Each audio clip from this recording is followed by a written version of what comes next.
Hi folks, welcome to MAO-MAODARIN. I'm Mao.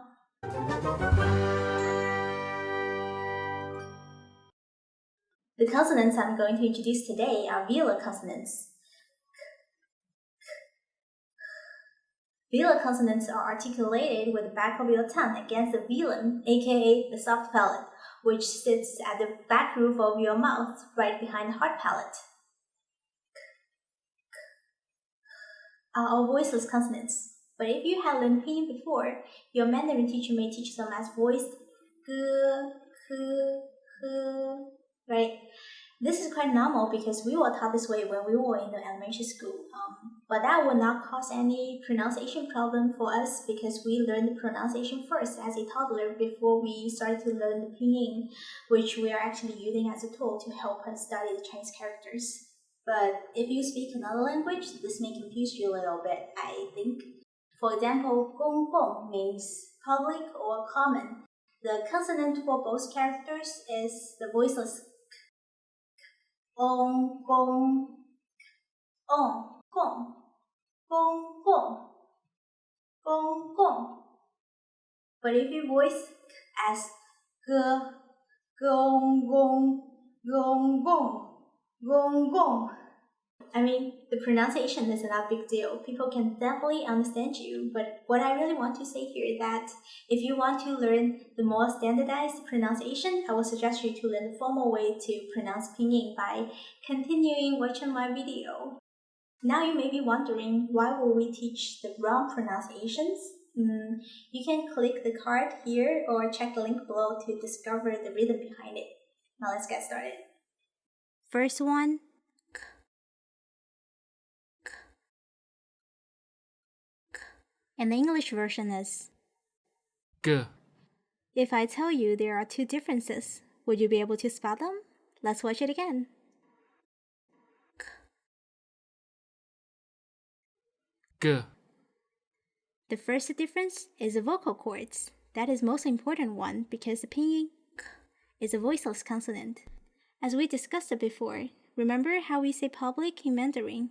Gong gong, right? Not gong gong. Don't voice the k. The second difference is the position of the construction formed by your tongue and the soft palate.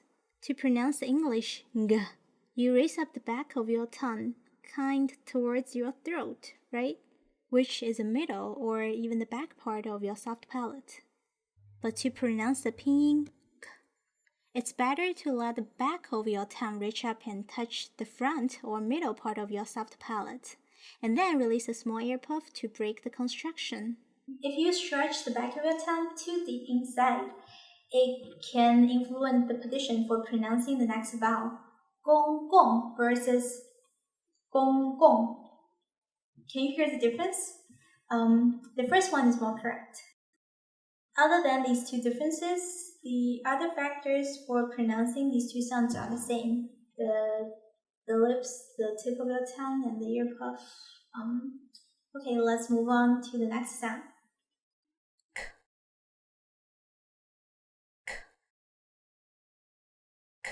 And the English version is k.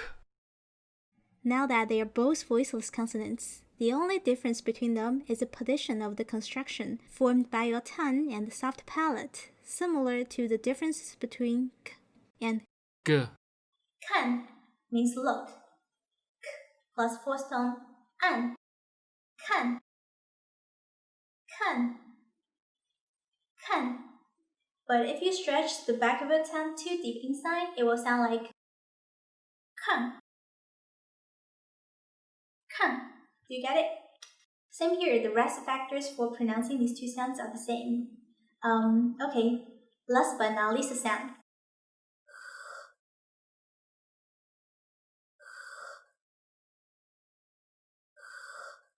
The English version is quite different this time. The English is a glottal consonant instead of a velar. It is produced at the glottis, or you can just think it as in your throat. That's why you can see the tongue stays at the neutral position.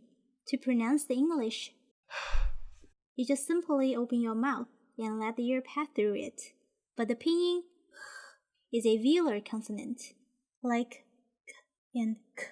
To articulate this sound, you still need to raise the back of your tongue up toward the front to middle part of the soft palate. But don't touch it this time. Leave a small gap between your tongue and the soft palate, and then let the air out as if you are exhaling it. It's a frictive sound, so if you are pronouncing it correctly, you're able to stretch this sound like this. There's another way to form this sound. Pronounce the pinyin k or k first. When it's done, hold the tongue position and then release the airflow. Alright, let's practice this in a word. Hao means good. The hao of ni hao, right? Hello. You good means hello. Plus the third tone. Ao, hao, hao, hao. Now the glottis. Hao, hao. Ni hao, ni hao, ni hao. Instead of ni hao, ni hao. Alright, that's all for today. Thanks for watching. Bye.